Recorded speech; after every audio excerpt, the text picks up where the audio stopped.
بتایا گیا کہ یہ ربانی برادران جو نعتیں پڑھتے ہیں توحید پر، ختم نبوت پر، شان رسالت پر اور خصوصاً شان صحابہ و اہل بیت پر، اولیاء اللہ کی تعریف میں، تو ان میں مولانا سلطان محمود ضیاء صاحب کا ایک بیٹا ہے، اس کا نام ہے طارق محمود ضیاء۔ تو ربانی برادران ایک سلسلہ ہے ان کا، ایک بہت سارے دوستوں کا ایک انجمن ہے، ایک جماعت کی صورت ہے، اور وہ پورے ملک میں اللہ رسول کی تعریف نعتوں کی شکل میں کرتے رہتے ہیں، حمدیہ کلام، نعت شریف، یہ بیمار ہو گئے طارق محمود ضیاء۔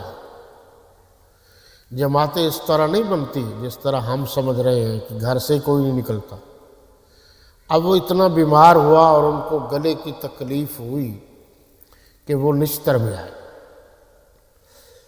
نشتر میں جب آئے، ظاہر ہے پریشانی زیادہ تھی۔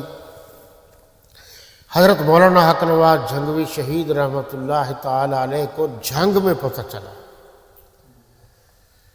کہ مولانا سلطان محمود ضیاء صاحب کا بیٹا سخت بیمار ہے، بہت زیادہ تکلیف ہے اور وہ نشتر میں داخل ہے۔ تو مولانا حق نواز جھنگوی شہید رحمۃ اللہ تعالی علیہ وہیں سے چلے اور مسجد میں آنے کے بعد ان کے ساتھ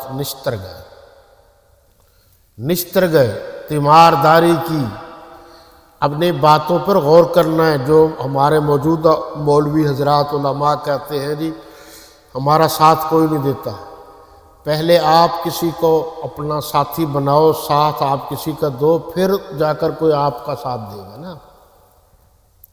نشتر تشریف لائے۔ اب اس وقت تھوڑے سے جھنگوی صاحب مشہور بھی ہو چکے تھے، تو ظاہر ہے جب نشتر میں تشریف لائے، بہت سے ملنے ملانے والے بھی آ گئے، اس کو پوچھا، طارق محمود ضیاء کو پوچھا، جو ان کے گلے کا آپریشن وغیرہ ہوا تھا۔ کچھ دیر بیٹھے رہے اور اس دور میں 50 روپیہ انہوں نے اپنے جیب خاص سے نکالا اور وہ پیسے نکال کر اس کو دے دیے۔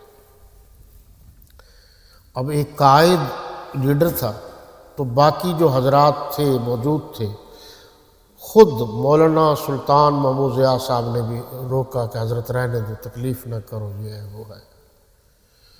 اس ساری گفتگو میری میں اور کہانی میں جہاں بہت ساری باتیں اور آپ کو نظر آئیں گی، وہاں وہ کہتے ہیں کہ انہوں نے اپنے مخصوص لب و لہجے میں کہا کہ یہ صرف آپ کا بیٹا نہیں، ساڈا ہی کچھ لگتا ہے۔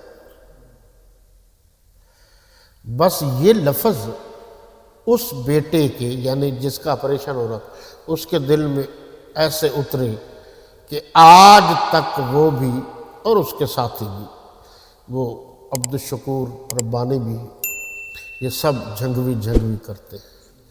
تو یہ ان کے خلوص اور جناب والا محبت کی نشانی ہے۔